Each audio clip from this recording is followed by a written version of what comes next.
Assalamualaikum warahmatullahi wabarakatuh. Perkenalkan, nama saya Fahrul Rosi dari Prodi S1 Keperawatan semester 7.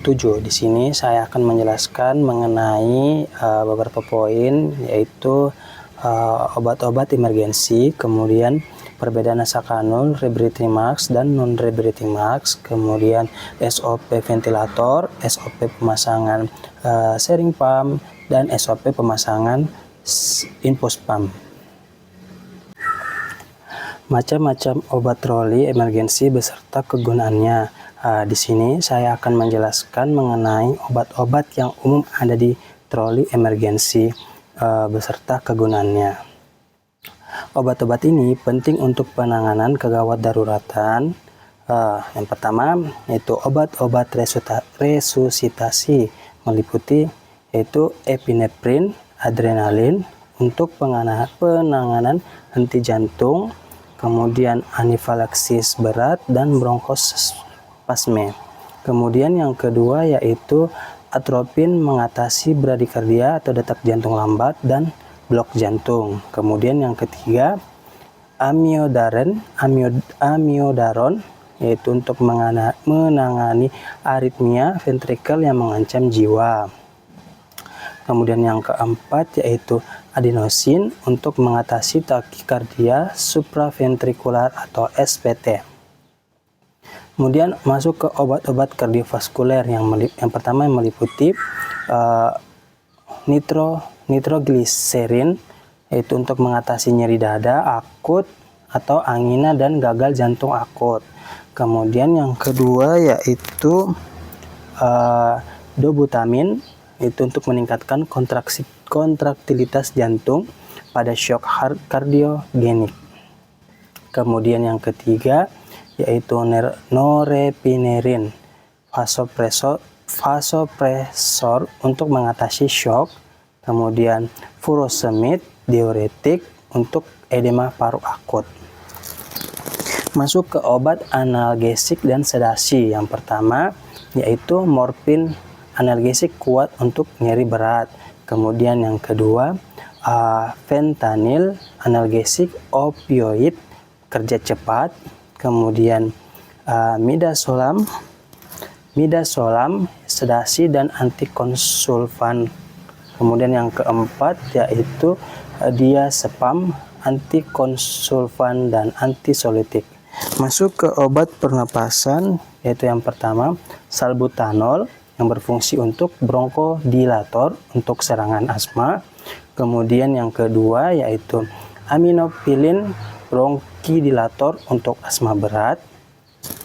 Kemudian yang ketiga hidrokortison yaitu antiinflamasi untuk asma dan reaksi alergi.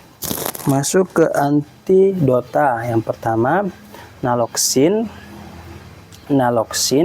antidota overdosis opioid. Kemudian furosemid, antidota overdosis benzodiazepam. Kemudian dextrose 50% untuk mengatasi hipoglikemia berat.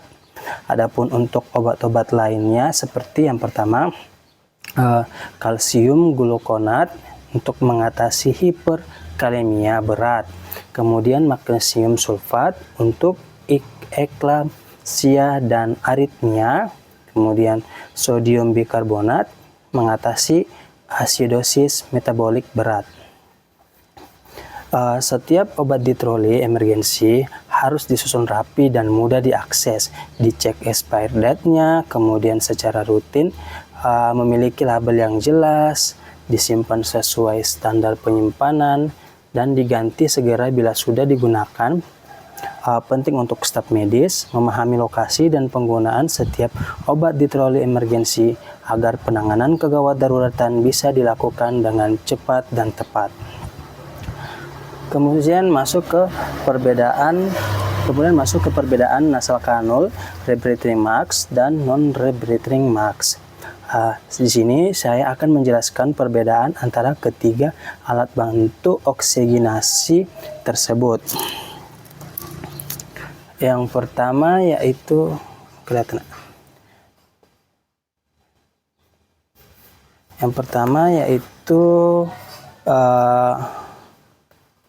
Nasal kanul, bentuk selang plastik dengan dua ujung yang dimasukkan ke lubang hidung. Kemudian kecepatan aliran yang dihasilkan yaitu 1-6 liter per menit. Adapun konsentrasi O2 yang diberikan sebanyak 24-44%. Adapun keunggulan dari nasal kanul yang pertama, nyaman digunakan oleh pasien. Kemudian pasien masih bisa makan dan minum serta berbicara. Kemudian mudah dipasang dan dilepas. Adapun untuk keterbatasannya, yang pertama tidak bisa memberikan O2 dengan konsentrasi tinggi. Kemudian tidak efektif jika hidung tersumbat. Selanjutnya bisa menyebabkan iritasi hidung jika aliran terlalu tinggi. Masuk ke rebreathing mask. Untuk bentuknya, masker dengan kantong reservoir tanpa katup satu arah.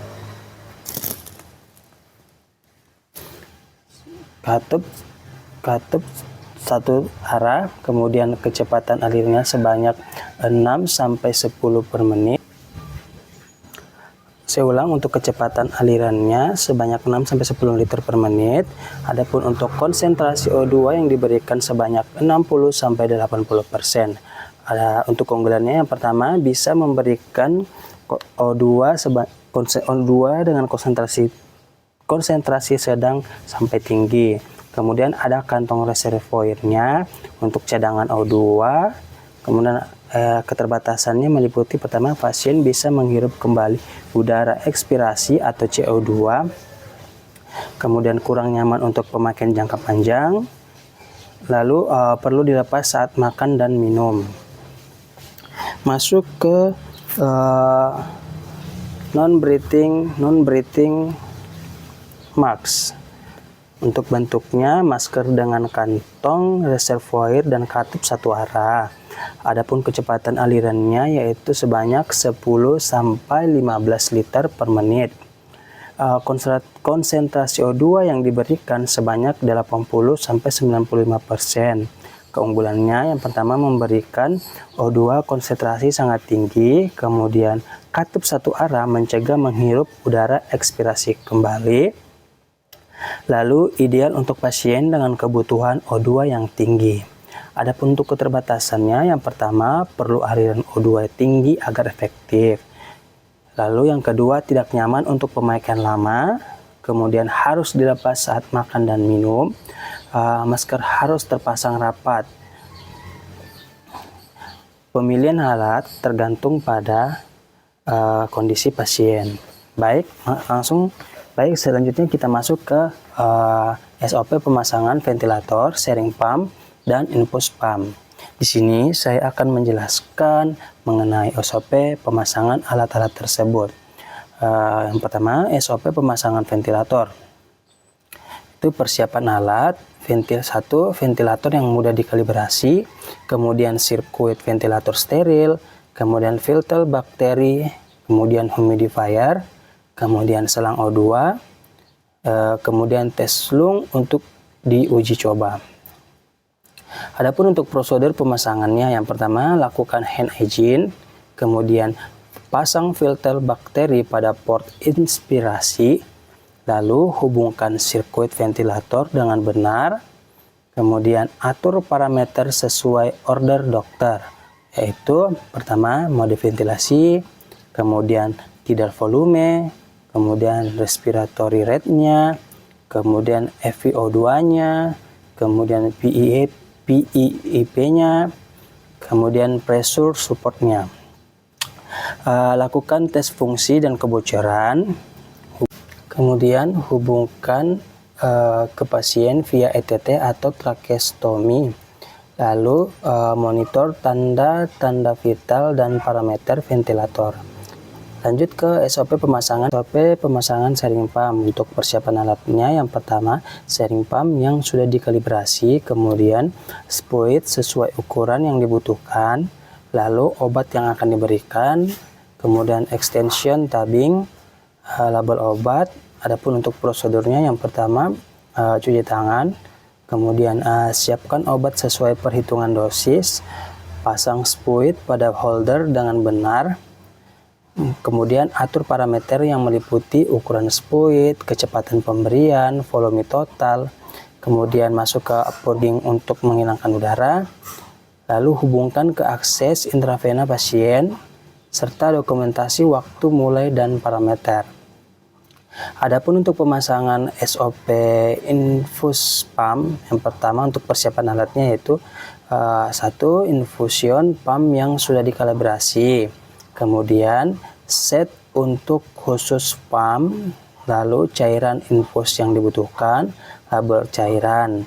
Kemudian masuk ke prosedur. Yang pertama, cuci tangan, pasang set infus pada cairan, lakukan priming set infus, kemudian pasang set pada pompa dengan benar, atur parameter meliputi kecepatan tetesan, volume total, batas alarm, kemudian pasang pada akses intravena pasien, lalu monitor tetesan dan alarm. Itulah tadi sedikit penjelasan dari saya, kurang lebihnya mohon dimaafkan. Assalamualaikum warahmatullahi wabarakatuh.